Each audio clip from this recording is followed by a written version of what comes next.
Olá, querido estudante, eu sou o professor Douglas Gomes e venho trazer física para você. No encontro de agora nós vamos resolver 3 problemas da prova da FUVEST de 2020. O problema de circuito elétrico, telescópio e de magnetismo. Se você apoia essa iniciativa, deixa já o seu joinha. Quer ver mais vídeos como esse? Se inscreve aqui no canal e ativa o sino das notificações para receber aviso quando tiver vídeo novo. Quer aprender física comigo no curso feito especialmente para você? Acesse meu site, professordouglasgomes.com. Agora vamos ao enunciado da primeira questão? Vem comigo. Um fabricante projetou resistores para utilizar em uma lâmpada de resistência L. Opa, já temos informação. Lâmpada de resistência L. Cada um desses resistores deveria ter resistência R. Olha aqui, ó, deveria. Mas após a fabricação ele notou que alguns deles foram projetados erroneamente, de forma que cada um deles possui, na verdade, uma resistência RD defeituosa, que seria R sobre 2, tendo em vista que a lâmpada queimará se for percorrida por uma corrente elétrica. Vamos grifar aqui de outra cor. Olha, ela queimará se for percorrida por uma corrente elétrica superior. A lâmpada queimará superior a V sobre R mais L. Em qual ou em quais dos circuitos a lâmpada queimará? Nós temos aqui o circuito 1, o 2 e o 3. Vamos ver um por um qual é o valor da corrente elétrica que vai passar pela lâmpada em cada uma das situações. Vem comigo. Lembrando daquela equação que relaciona tensão, resistência e corrente, a gente vai escrever que V, que seria a nossa tensão, é igual à resistência R vezes I. Logo, isolando I, vai ser a tensão V sobre a resistência R. Mas no primeiro circuito, a corrente elétrica que a gente quer calcular vai passar por esta sequência de resistores que estão associados em série. A resistência equivalente é que está sujeita a esta tensão V. A resistência equivalente neste fio vai ser RD mais RD mais L. Então, a resistência equivalente sendo RD mais L vai ser R sobre 2 mais R sobre 2 mais L, já que a resistência defeituosa é R sobre 2. Só que R sobre 2 mais R sobre 2 dá R. Somado com L, a gente vai ter a resistência equivalente. O valor da corrente no circuito é V sobre esta resistência equivalente, V sobre R mais L. Exatamente a corrente que é suportada. A lâmpada vai queimar se for percorrida por uma corrente superior a esta. Com esta corrente, ela não queima. Então, em quais circuitos a lâmpada queimará? Com certeza, não será no 1. Então, no 1, não queima. Vamos ver agora o que acontece no circuito 2. A gente vai ver que a corrente que passa pela nossa lâmpada é a corrente que vai, entrar por este lado. Olha aqui nossa corrente, que é a mesma que vai sair pelo outro. Perfeito? Então, a corrente que entra por um lado se divide, depois junta e sai pelo outro. Nós vamos ter aqui uma associação em paralelo que vai depois fazer uma associação em série. Aqui é uma associação mista. Vamos providenciar o resultado.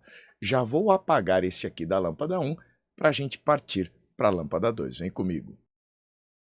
Para começar, observe que R sobre 2 em paralelo com R sobre 2, a gente pode aplicar aquela fórmula original. 1 sobre a resistência equivalente é 1 sobre R1 mais 1 sobre R2. Aí nós precisamos saber que 1 dividido por R sobre 2 é 2 sobre R. 1 dividido por R sobre 2, 2 sobre R. 2 mais 2, 4. 4 sobre R é igual a 1 sobre a resistência equivalente deste pedaço.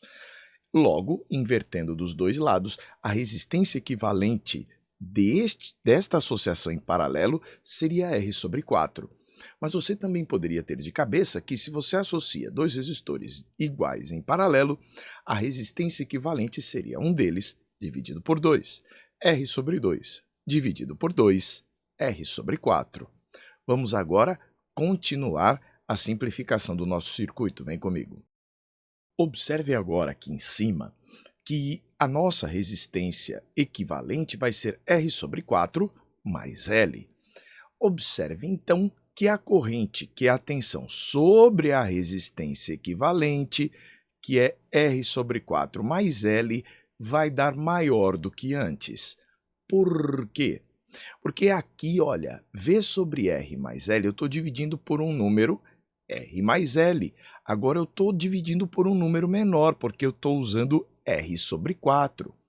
Então, como eu estou com o denominador menor do que este aqui, que é o R mais L, vai acontecer que a corrente aqui neste caso fica maior do que aquela.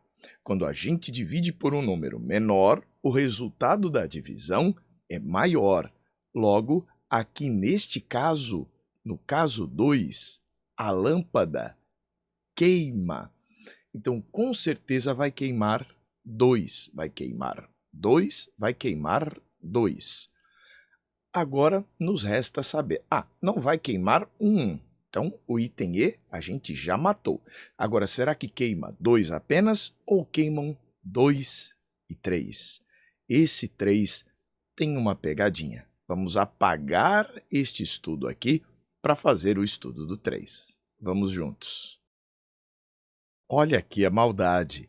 Agora nós não vamos mais analisar a corrente total do circuito, porque não é a corrente total que vai passar pela lâmpada. A corrente vai chegar a este nó aqui, então você vai ter uma corrente chegando a este nó e se dividindo em duas partes.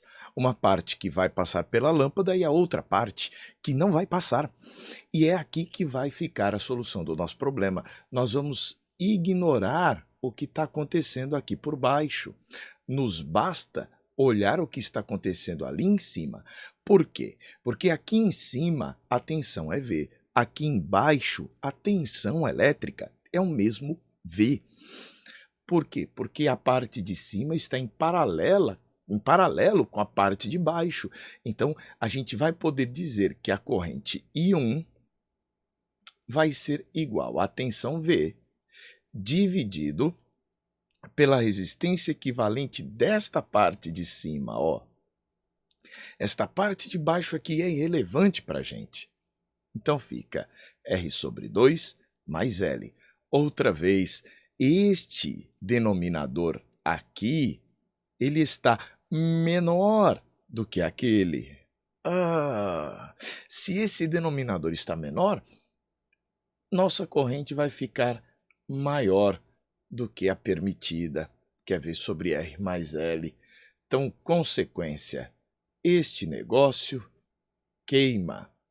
E se queimam o 2 e o 3, a gente marca como opção D de dado. Vamos, que tem mais questão para resolver. Vem comigo. No dia 10 de abril de 2019, a equipe do Event Horizon Telescope, EHT, Telescópio Horizonte de Eventos, divulgou a primeira imagem de um buraco negro localizado no centro da galáxia M87, obtida por um conjunto de telescópios com diâmetro efetivo equivalente ao da Terra. Então, olha só, diâmetro do nosso telescópio, então, telescópio com diâmetro efetivo de 12.700 quilômetros. Devido ao fenômeno físico da difração, instrumentos ópticos possuem um limite de resolução angular, que corresponde à mínima separação angular entre dois objetos que podem ser identificados separadamente quando observados à distância. O gráfico mostra o limite de resolução de um telescópio, medido em radianos, como função de seu diâmetro, para ondas luminosas de comprimento de onda 1,3 milímetros. Certo? Isso daqui é o comprimento de onda, igual ao daquelas captadas pelo EHT. Note a escala logarítmica dos eixos no gráfico. Mas é interessante notar que o nosso diâmetro efetivo do telescópio tá 12.700, é um pouco mais do que 10.000, é um pouco mais do que 10 a quarta. Então, nós vamos bem aqui, vou usar até a cor vermelha para ficar em destaque, ó. Mais ou menos por aqui, deve dar os nossos 12.700. Isso quer dizer que a resolução angular do telescópio EHT em radianos é 10 a menos 10 radianos. Sabe-se que o tamanho equivalente a um pixel na foto do buraco negro corresponde ao valor da menor distância entre dois objetos naquela galáxia para que eles possam ser identificados separadamente pelo EHT. Com base nas informações anteriores e na análise do gráfico, e sabendo que a distância da Terra até a galáxia M87, distância da Terra até a galáxia, 5 vezes 10 a 20 quilômetros, indica o valor mais próximo do tamanho do pixel. Não é bem o tamanho do pixel, é o quanto esse pixel representa no objeto real. Então você vai ter um objeto real que vai ser representado por um pixel. Este objeto real que vai ser representado por um pixel vai ter que tamanho? Seria melhor ter perguntado assim, mas deixa para lá. Seguinte, para ângulos muito pequenos, a gente pode dizer que o valor do ângulo em radianos é aproximadamente igual ao seno, que é aproximadamente igual à tangente. É uma aproximação que se faz. Mas vamos pensar bem aqui que a gente tenha um objeto. Está aqui o nosso objeto. Vou representá-lo por uma seta. Pronto. E a gente vai contemplar aqui com o nosso telescópio este objeto. Eu estou colocando um olho, mas o olho está representando a observação. Esta observação vai corresponder a um ângulo. Este aqui é o ângulo θ. O tamanho do nosso objeto é o que a gente está doido para descobrir. Vamos chamar de x. E esta aqui é a distância entre o nosso observatório, né, e aquilo que a gente quer observar, a galáxia M87. Então, essa distância é 5 vezes 10 elevado a 20 quilômetros. Deu para entender? Agora vem a próxima parte. Quando o ângulo é pequeno, o valor do θ em radianos é aproximadamente igual ao seno deste θ, que é aproximadamente igual à tangente de θ. Esta é uma aproximação muito utilizada em aulas de óptica. Então, o valor da nossa resolução angular é 10 elevado a menos 10 radianos.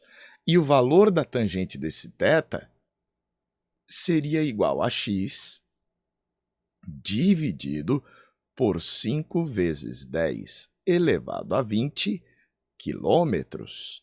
Pronto, agora é só fazer a conta. 10 a 20 multiplicado por 10 a menos 10 dá 10 a 10. Então, vem para cá que você vai encontrar que x é igual a 5 vezes 10 elevado a 10 quilômetros. E como resposta, vai marcar opção correta T de donzela. Acabamos esta questão. Vamos para a próxima? Um solenoide muito longo é percorrido por uma corrente elétrica e, conforme esta figura, em um determinado instante, uma partícula de carga Q positiva desloca-se com velocidade instantânea v perpendicular ao eixo do solenoide, certo? Na presença de um campo elétrico na direção do eixo do solenoide. A figura 2, esta figura aqui, está ilustrando essa situação. Em uma seção reta definida por um plano que contém o eixo do solenoide. Está aqui então, o x significa para dentro do plano do papel, aqui no caso para dentro do plano da tela que você está observando. Então, essa partícula de carga Q positiva está entrando aí no plano do papel. O diagrama que representa corretamente as forças elétrica e magnética atuando sobre a partícula é. Vem comigo, porque essa não é das mais simples. Talvez o maior desafio dessa questão seja o enxergar o tridimensional do problema. Observe que ele te deu a vista lateral aqui, a corrente elétrica está saindo aqui do plano do papel e furando seus olhos, ó. E aqui embaixo ela está entrando, então ela sai por cima e entra por baixo. A corrente está circulando ali na bobina, né, na espira, nas espiras que você vai ter aqui associadas. Na hora que a corrente faz isso aqui, você vai colocar o seu dedão da mão direita no sentido da corrente, aqui ó, entrando no plano do papel aqui por baixo. Você vai então envolver o fio. Na hora que sua mão direita envolve o fio, observe aqui, ela vai envolver num sentido indicando para onde vai o campo magnético. O campo magnético, então, vai ter a mesma direção e o mesmo sentido do campo elétrico no problema. Agora, vamos ver as demais variáveis da questão. Note agora que a nossa carga positiva, ela está sendo lançada com uma velocidade v entrando aqui no plano do papel, ó, entrando para cá junto com a corrente aqui embaixo. Agora nós precisamos saber qual é o sentido da força magnética. E para isso nós podemos utilizar a regra da mão direita espalmada, que diz o seguinte: você vai colocar o seu dedão no sentido da velocidade da carga, os dedinhos no sentido do campo e vai dar um tapa. Pá! Assim como você espalma, a força magnética vai atuar na direção e no sentido do tapa. Vem comigo. Colocando a sua mão direita aqui de novo em ação, mas agora é a mão direita espalmada, você vai colocar os seus dedinhos. Eu coloquei como se você tivesse pintado as unhas com esmalte verde, para ficar bem visto aí onde estão as suas unhas. Então, você vai colocar os seus dedinhos no sentido do campo magnético, o dedão no sentido do vetor velocidade da carga elétrica, e agora vai dar um tapa com essa mão. Na hora que você der um tapa, uma espalmada, para onde é que ela vai ser? Para baixo. Então, é nessa direção e nesse sentido que estará a tal da força magnética. Então vamos desenhar a força magnética atuando aqui, ó, no sentido do seu tapa, está a força magnética. Se você quiser colocar ali naquela figura, a força magnética está aqui. Por outro lado, a regra da força elétrica é bem mais simples. A força elétrica atuando sobre uma carga de prova lançada num campo elétrico e esta carga sendo positiva, então se tem uma carga positiva jogada nesse campo E, a força elétrica tem a mesma direção e o mesmo sentido deste campo elétrico. São regrinhas que você precisava conhecer para conseguir resolver o problema. Então, força elétrica para a direita, força magnética para baixo. Vamos subir. Então, força magnética para baixo, está aqui, força elétrica para a direita. Opção correta, a gente marca a de avião. Gostou da nossa resolução? Deixe o seu joinha. Quer ver mais vídeos como esse? Se inscreve aqui no canal e ativa o sino das notificações para receber aviso quando tiver vídeo novo. Quer aprender física comigo num curso feito especialmente para você? Acesse meu site professordouglasgomes.com. Um forte abraço e até a próxima. A gente se vê.